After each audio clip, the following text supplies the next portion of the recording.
नमस्कार दोस्तों, स्प्रेड कहानी में आपका स्वागत है। जैसा कि आप जानते हैं, हम मुंशी प्रेमचंद जी के उपन्यास गबन के 3 भाग पूरे कर चुके हैं।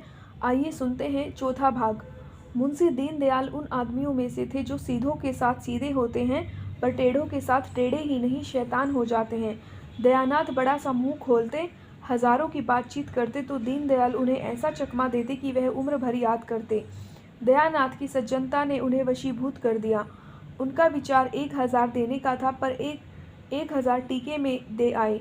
मानकी ने कहा, जब टीके में 1000 दिया तो इतना ही घर पर भी देना पड़ेगा, आएंगे कहाँ से?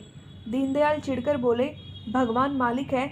जब उन लोगों ने उदारता दिखाई और लड़का मुझे सौंप दिया, तो मैं भी दिखा देना चाहता हूँ कि हम भी शरीफ हैं और शील का मूल्य पहचानते हैं।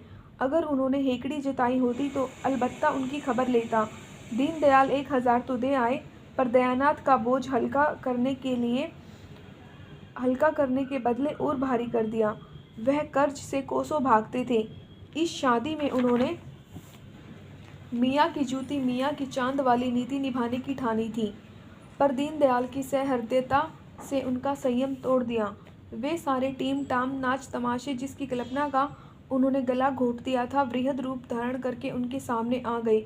बंधा हुआ घोड़ा थान से खुल गया, उसे कौन रोक सकता है? धूमधाम से विवाह करने की ठन गई। पहले जोड़े गहने को उन्होंने गौण समझ रखा था, अब वही सबसे मुख्य हो गया।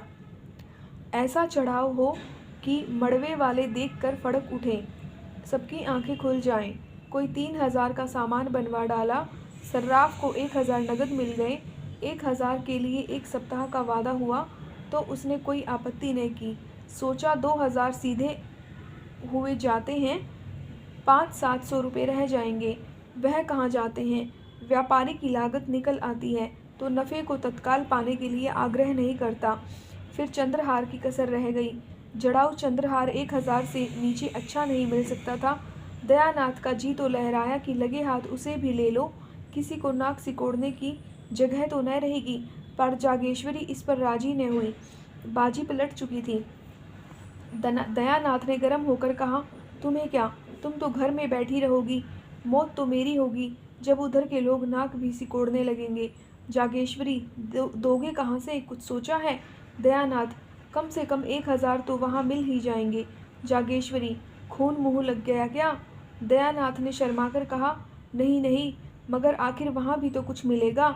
जागेश्वरी, वहाँ मिलेगा तो वहाँ खर्च भी होगा। नाम जोड़े गहने से नहीं होता, दान दक्षिणा से होता है। इस तरह चंद्रहार का प्रस्ताव रद्द हो गया। मगर दयानाथ दिखावे और नुमाइश को चाहे अनावश्यक समझे, रमानाथ उसे परम आवश्यक समझता था। बारात ऐसे धूम से जानी चाहिए कि गांव भर में शोर मच जाए। पहले दूल्हे के लिए पालकी का विचार था। रमानाथ ने मोटर पर जोर दिया। उसके मित्रों ने इसका अनुमोदन किया। प्रस्ताव स्वीकृत हो गया। दयानाथ एकांत प्रिय जीव थे। न किसी से मित्रता थी, न किसी से मेलजोल। रमानाथ मिलनसार युवक था। उसके मित्र ही इस समय हर काम में अग्रसर हो रहे थे। वे जो काम करते दिल खोलकर। आतिशबाजियाँ बनवाई तो अव्वल दर्जे की, नाच ठीक किया तो अव्वल दर्जे का, बाजा गाजे भी अव्वल दर्जे के। दोयम या सोयम का वहाँ जिक्र ही नहीं था। दयानाथ उसकी उच्च श्रीलता देख कर चिंतित हो जाते थे, पर कुछ कह नहीं सकते थे। क्या कहते? भाग 5। नाटक उस वक्त पास होता है जब रसिक समाज उसे पसंद कर लेता है। बारात का नाटक उस वक्त पास होता है जब राह चलते आदमी उसे पसंद कर लेते हैं। नाटक की परीक्षा 4-5 घंटे तक होती रहती है। बारात की परीक्षा के लिए केवल इतने ही मिनटों का समय होता है। सारी सजावट, सारी दौड़ धूप और तैयारी का निपटारा 5 मिनटों में हो जाता है। अगर सबके मुंह से वाह वाह निकल गया तो तमाशा पास, नहीं फेल। रुपया, मेहनत, फिक्र सब अकारत। दयानाथ का तमाशा पास हो गया। शहर में वह तीसरे दर्जे में आता, गांव में अव्वल दर्जे में आया। कोई बाजों की धो धो पों पों सुनकर मस्त हो रहा था, कोई मोटर को आंखें फाड़कर देख रहा था। कुछ लोग फुलवारियों के तख्त देखकर लोट लोट जाते थे। आतिशबाजी ही मनोरंजन का केंद्र थी। हवाइयाँ जब सन्न से ऊपर जाती और आकाश में लाल हरे नीले पीले कुमकुम से बिखर जाते, जब चरखियाँ छूटती और उनमें नाचते हुए मोर निकल आते, तो लोग मंत्रमुग्ध से हो जाते थे। वाह, क्या कारीगरी है। जालपा के लिए इन चीज़ों में लेश मात्र भी आकर्षण न था। हाँ, वह वर को एक आंख देखना चाहती थी, वह भी सबसे छिपाकर। पर उस भीड़ भाड़ में ऐसा अवसर कहाँ। द्वारचार के समय उसकी सखियाँ उसे छत पर खींच ले आई और उसने रमानाथ को देखा। उसका सारा विराग, सारी उदासीनता, सारी मनोव्यथा मानो छूमंतर हो गई थी। मुंह पर हर्ष की लालिमा छा गई। अनुराग सफूर्ति का भंडार है। द्वारचार के बाद बारात जनवासे चली गई।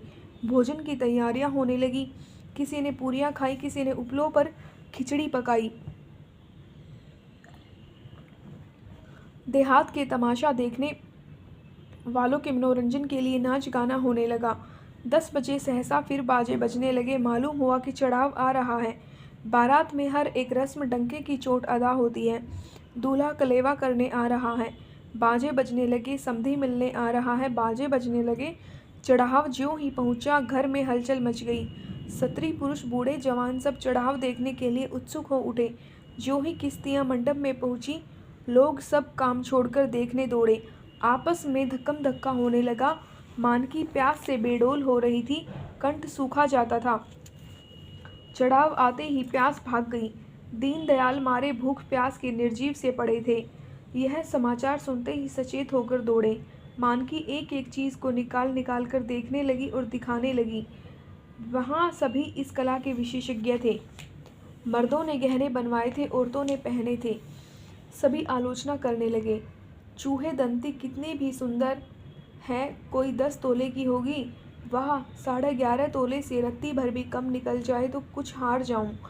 यह शेरदहा तो देखो, क्या हाथ की सफाई है। जी जी चाहता है कारीगर के हाथ चूम लूं।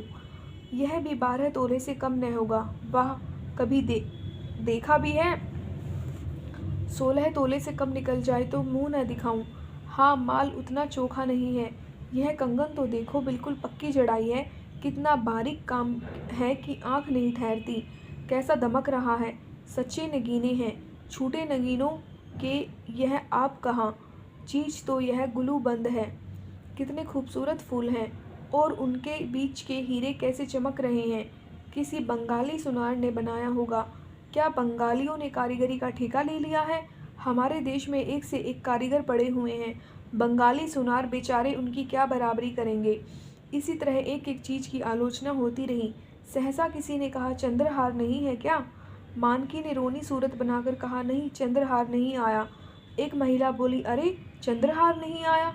दीनदयाल ने गंभीर भाव से कहा, और सभी चीजें तो हैं, एक चंद्रहार ही तो नहीं है। उसी महिला ने मुंह बनाकर कहा, चंद्रहार की बात ही और है। मानकी ने चढ़ाव को सामने से हटाकर कहा, बेचारी के भाग में चंद्रहार लिखा ही नहीं है। इस गोलाकार जमघट के पीछे अंधेरे में आशा और आकांक्षा की मूर्ति सी जालपा भी खड़ी थी और सब गहनों के नाम कान में आते थे। चंद्रहार का नाम न आता था। उसकी छाती धक धक कर रही थी। चंद्रहार नहीं है क्या, शायद सबके नीचे हो। इस तरह वह मन को समझाती रही। जब मालूम हो गया चंद्रहार नहीं है तो उसके कलेजे पर चोट सी लग गई। मालूम हुआ देह में रक्त की बूंद भी नहीं है, मानो उसे मूर्छा आ जाएगी। वह उन्माद की सी दशा में अपने कमरे में आई और फूट फूट कर रोने लगी। वह लालसा जो आज 7 वर्ष हुए उसके हृदय में अंकुरित हुई थी, जो इस समय पुष्प और पल्लव से लदी खड़ी थी, उस पर वज्रपात हो गया।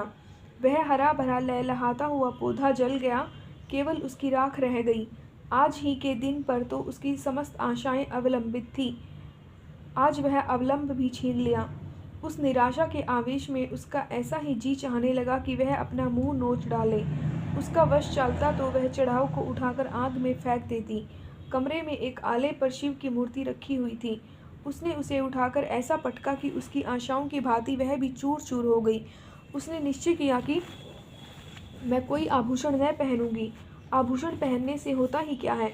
जो रूप विहीन हो वे अपने को गहनों से सजाएं। मुझे तो ईश्वर ने यूं ही सुंदर बनाया है। मैं गहने न पहनकर भी बुरी न लगूंगी। सस्ती चीज़ें उठा लाई। जिसमें रुपए खर्च होते थे उसका नाम ही न लिया। अगर गिनती ही गिनानी थी तो इतने ही दाम में इसके दूने गहने आ जाते। वह इसी क्रोध में भरी बैठी थी कि उसकी 3 सखियां आकर खड़ी हो गई। उन्होंने समझा था जालपा को अभी चढ़ाव की कुछ खबर नहीं है। जालपा ने उन्हें देखते ही आंखें पोंछ डाली और मुस्कुराने लगी।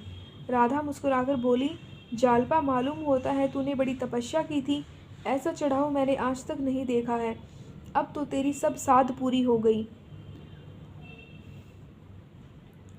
इन शब्दों में कितनी अपार मर्मांतक वेदना भरी हुई थी, इसका अनुमान तीनों युवतियों में कोई भी न कर सकी।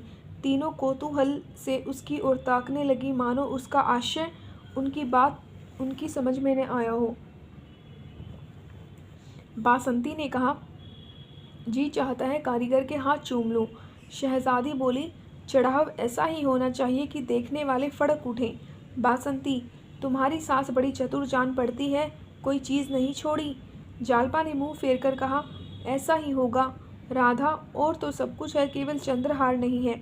शहजादी, एक चंद्रहार के न होने से क्या होता है बहन, उसकी जगह गुलूबंद तो है। जालपा ने वक्रोक्ति के भाव से कहा, हाँ, देह में एक आँख के न होने से क्या होता है, और सब अंग होते ही हैं। आँख हुई तो क्या, न हुई तो क्या।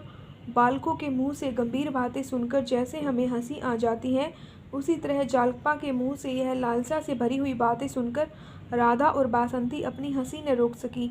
शहजादी को हंसी न आई। यह आभूषण लालसा उसके लिए हंसने की बात नहीं, रोने की बात थी। कृत्रिम सहानुभूति दिखाती हुई बोली, सब न जाने कहाँ के जंगली हैं कि और सब चीज़ें तो लाए, चंद्रहार न लाए, जो सब गहनों का राजा है। लाला अभी आते हैं तो पूछती हूँ कि तुमने यह कहाँ की रीति निकाली है, ऐसा अनर्थ भी कोई करता है। राधा और बासंती दिल में काँप रही थी कि जालपा कहीं ताड़ न जाए। उनका बस चलता तो शहजादी का मुंह बंद कर देती, बार बार उसे चुप रहने का इशारा कर रही थी, मगर जालपा को शहजादी का यह व्यंग्य संवेदना से परिपूर्ण जान पड़ा। सजल नेत्र होकर बोली, क्या कार्य करोगी बहन, पूछकर, जो होना था सो हो गया। शहजादी, तुम पूछने को कहती हो, मैं रुलाकर छोड़ूंगी। मेरे चढ़ाव पर कंगन नहीं आया था। उसी वक्त ऐसा मन खट्टा हुआ कि सारे गहनों पर लात मार दूं। जब तक कंगन न बन गए मैं नींद भर सोई नहीं। राधा, तो क्या तुम जानती हो जालपा का चंद्रहार न बनेगा। शहजादी, बनेगा तब बनेगा, इस अवसर पर तो नहीं बना। 10-5 की चीज़ तो है नहीं कि जब चाहा बनवा लिया। सैकड़ों का खर्च है, फिर कारीगर तो हमेशा अच्छे नहीं मिलते। जालपा का भग्न हृदय शहजादी की इन बातों से मानो जी उठा। वह रुंधे कंठ से बोली, यही तो मैं भी सोचती हूँ बहन, जब आज न मिला तो फिर क्या मिलेगा। राधा और बासंती मन ही मन शहजादी को कोस रही थी और थप्पड़ दिखा दिखाकर धमका रही थी, पर शहजादी को इस वक्त तमाशे का मज़ा आ रहा था। बोली, नहीं, यह बात नहीं है झल्ली, आग्रह करने से सब कुछ हो सकता है। सास ससुर को बार बार याद दिलाती रहना, बहनोई जी से 2-4 दिन रूठे रहने से भी बहुत कुछ काम निकल सकता है। बस यही समझ लो कि घर वाले चैन न लेने पाएँ। यह बात हरदम उनके ध्यान में रहे। उन्हें मालूम हो जाए कि बिना चंद्रहार बनवाए कुशल नहीं। तुम जरा भी ढीली पड़ी और काम बिगड़ा। राधा ने हंसी को रोकते हुए कहा, इससे न बने तो तुम्हें बुला लें क्या। अब उठोगी कि सारी रात उपदेश ही करती रहोगी। शहजादी, चलती हूँ, ऐसी क्या भागड़ पड़ी है। हाँ, खूब याद आई। क्यों झल्ली, तेरी अम्मा जी के पास बड़ा अच्छा चंद्रहार है, तुझे न देंगी। जालपा ने एक लंबी सांस लेकर कहा, क्या कहूँ बहन, मुझे तो आशा नहीं है। शहजादी, एक बार कहकर देखो तो। अब उनके कौन पहनने ओढ़ने के दिन बैठे हैं। जालपा, मुझसे तो न कहा जाएगा। शहजादी, मैं कह दूंगी।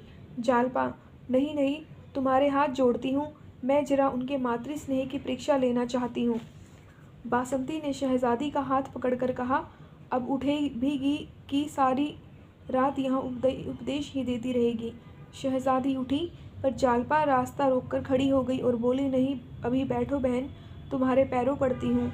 शहजादी, जब यह दोनों चुड़ैलें बैठने भी दें, मैं तो तुम्हें गुड़ सिखाती हूँ और यह दोनों मुझ पर चिल्लाती हैं। सुन नहीं रही हो, मैं भी विष की गांठ हूँ। बासंती, विष की गांठ तो तू है ही। शहजादी, तुम भी तो ससुराल से साल भर बाद आई हो, कौन कौन सी नई चीज़ें बनवा लाई। बासंती, और तुमने 3 साल में क्या बनवा लिया। शहजादी, मेरी बात छोड़ो, मेरा खसम तो मेरी बात ही नहीं पूछता। राधा, प्रेम के सामने गहनों का कोई मूल्य नहीं। शहजादी, तो सूखा प्रेम तुम्ही को फले। इतने में मानकी ने आकर कहा, तुम तीनों यहाँ बैठी क्या कर रही हो, चलो वहाँ लोग खाना खाने आ रहे हैं। तीनों युवती चली गई। जालपा माता के गले में चंद्रहार की शोभा देखकर मन ही मन सोचने लगी, गहनों से इनका जी अब तक भरा नहीं।